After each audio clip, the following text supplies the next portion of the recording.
क्या दुनिया तीसरे विश्व युद्ध के मुहाने पर खड़ी है? मिडिल ईस्ट अब सिर्फ तनाव का इलाका नहीं रहा, बल्कि एक ऐसे ज्वालामुखी में बदल चुका है जो कभी भी पूरी दुनिया को अपनी आग में झोंक सकता है। एक तरफ ईरान की बैलिस्टिक मिसाइलों ने इजराइल के परमाणु शहर डिमोना को दहला दिया, तो दूसरी तरफ अमेरिकी राष्ट्रपति डोनाल्ड ट्रंप ने ईरान को ऐसी धमकी दी है जिससे पूरे ईरान में अंधेरा छा सकता है। इजराइल इसे अस्तित्व की लड़ाई कह रहा है, तो ईरान ने चेतावनी दी है कि अगर उन पर हमला हुआ तो पूरा मिडिल ईस्ट पानी की एक एक बूंद के लिए तरसेगा। आखिर क्या है लिटिल इंडिया का वो कनेक्शन जो इस जंग को भारत के करीब ले आया है? चलिए जानते हैं आज के इस वीडियो में। 22 मार्च 2026 की तारीख ने मिडिल ईस्ट की स्थिति को पूरी तरह बदल दिया है। ईरान ने 100 से ज्यादा बैलिस्टिक मिसाइलें दागी, जिनका निशाना डिमोना और आराज जैसे शहर बने। इस हमले को लेकर ईरान का दावा साफ है कि ये कोई आक्रामक कार्रवाई नहीं बल्कि जवाबी कार्रवाई है। ईरान का कहना है कि इससे पहले इजराइल ने उसके नतांज परमाणु केंद्र को निशाना बनाया था।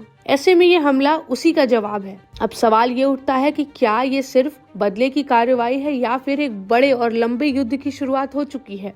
इस संघर्ष की सबसे दर्दनाक गूंज भारत तक पहुंच रही है। डिमोना को लिटिल इंडिया कहा जाता है, जहां करीब 7,500 भारतीय मूल के यहूदी रहते हैं। ये लोग महाराष्ट्र के कोंकण क्षेत्र से जुड़े हैं और यहाँ वर्षों से बसे हुए हैं। जहां कभी इन गलियों में मराठी गाने सुनाई देते थे, आज वहीं सायरन की आवाज गूंज रही है। लोग बंकरों में शरण लेने को मजबूर हैं और डर का माहौल साफ महसूस किया जा सकता है। भारत के लिए ये सिर्फ अंतर्राष्ट्रीय मुद्दा नहीं बल्कि अपने नागरिकों की सुरक्षा का सवाल बन चुका है।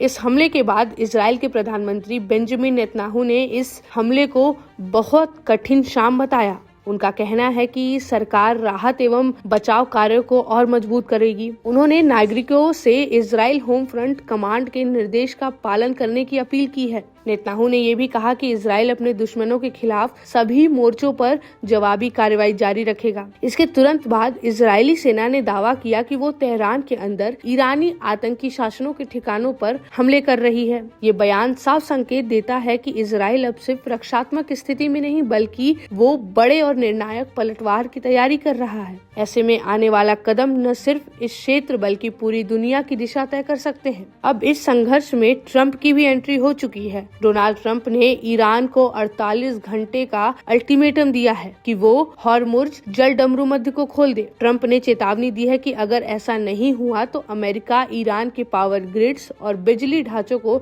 निशाना बना सकता है। इसके जवाब में ईरान ने भी सख्त रुख दिखाया है। उसका कहना है कि अगर उसके पावर सिस्टम पर हमला हुआ तो वो मिडिल ईस्ट के वाटर प्लांट्स को निशाना बनाएगा। इसका मतलब साफ है कि अब ये टकराव सिर्फ सैन्य नहीं रहा बल्कि ये बिजली बनाम पानी की खतरनाक लड़ाई बन चुका है। इस बढ़ते तनाव के बीच अंतर्राष्ट्रीय परमाणु ऊर्जा एजेंसी के प्रमुख राफेल ग्रासी ने चिंता जताई है। उन्होंने चेतावनी दी है कि अगर ये टकराव और बढ़ता है तो परमाणु खतरा भी सामने आ सकता है।